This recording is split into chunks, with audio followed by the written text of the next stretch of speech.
I must have been 6 or 7 when I lived in Lebanon. The country was ravaged by war at the time, and murders were common and frequent.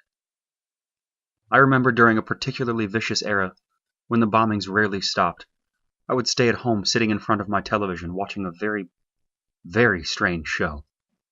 It was a kids' show that lasted about 30 minutes and contained strange and sinister images. To this day, I believe it was a thinly veiled attempt on the part of the media to use a scare tactic to keep kids in place.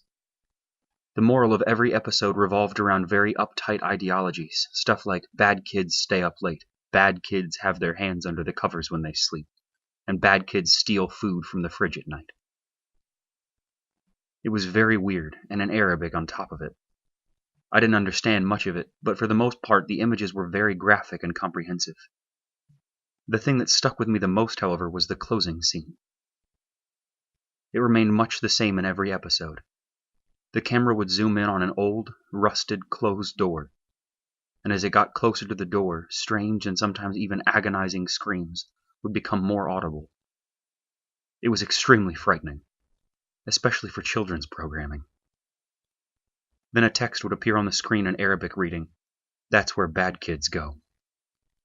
Eventually both the image and the sound would fade out, and that would be the end of the episode. About 15 or 16 years later, I became a journalistic photographer. That show had been in my mind all my life, popping up in my thoughts sporadically. Eventually I'd had enough, and I decided to do some research. I finally managed to uncover the location of the studio where much of that channel's programming had been recorded.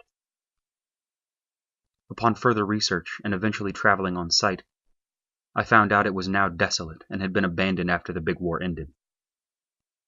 I entered the building with my camera. It was burnt out from the inside. Either a fire had broken out, or someone had wanted to incinerate all the wooden furniture.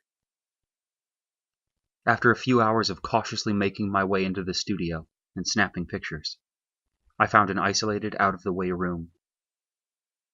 After having to break through a few old locks and managing to break the heavy door open, I remained frozen on the doorway for several long minutes.